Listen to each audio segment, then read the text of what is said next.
9-year-old Oliver Grant sat alone on the cracked wooden bench behind Willowbrook Primary School, clutching the frayed straps of his backpack as the late autumn wind rattled the branches above him.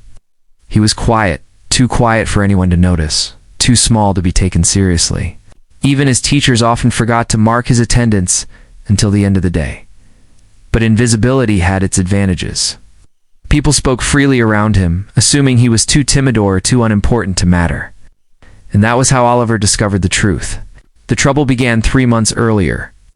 Oliver had stumbled upon 3 older boys, Vode Marcus Boyd, and Tyler Briggs, sneaking into the staff room after school and stealing exam papers from the locked drawer.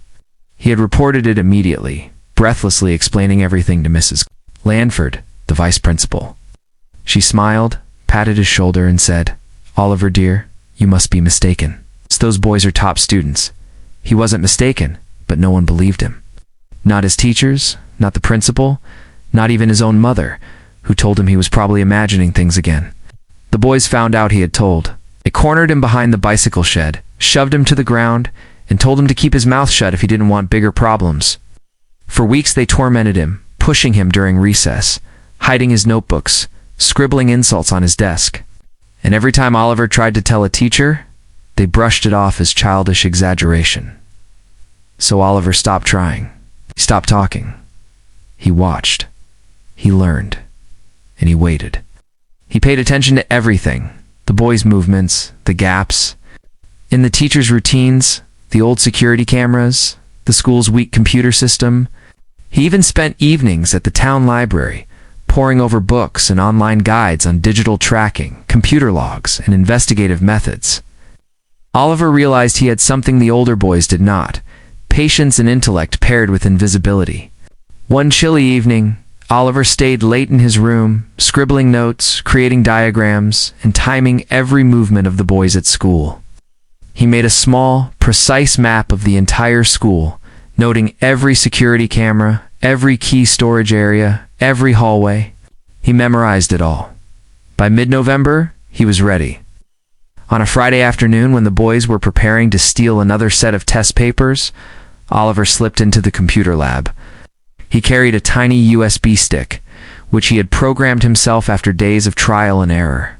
It quietly installed a tracking program on all lab computers. It's nothing harmful, just something that recorded every file printed, every login used, and every folder accessed.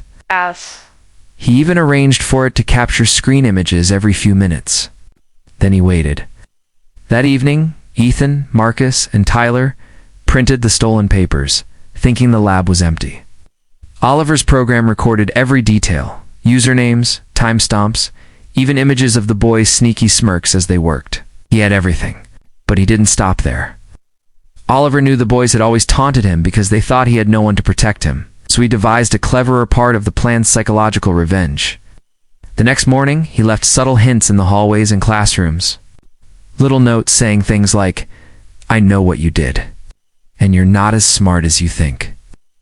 The boys grew anxious, glancing nervously at each other, unsure if someone else had noticed. That unease was exactly what Oliver wanted. He also created a fake anonymous tip email to Principal Hargreaves, detailing exactly what had happened over the past months. He attached screenshots from the computer logs and hidden images of the boys entering restricted areas. He phrased it carefully, making it seem as though a concerned teacher or parent had noticed irregularities. By the time school started, whispers were everywhere. "Oliver knows something. I think he's smarter than we realized." The boy's confidence was already cracking. Oliver's most brilliant move came during the final confrontation. He waited until the principal's office was crowded with teachers and the 3 boys had been called in. Quietly, Oliver walked in, carrying a folder. He placed it on her desk without saying a word. Principal Hargreaves opened it slowly. Her eyes widened as she scrolled through the logs, screenshots, and images.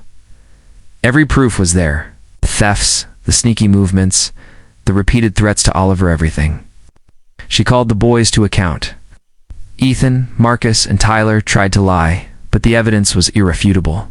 The staff watched in shock as the older students were suspended, their awards revoked, and their parents called in for serious discussions. Even the teachers who had ignored Oliver's warnings were stunned.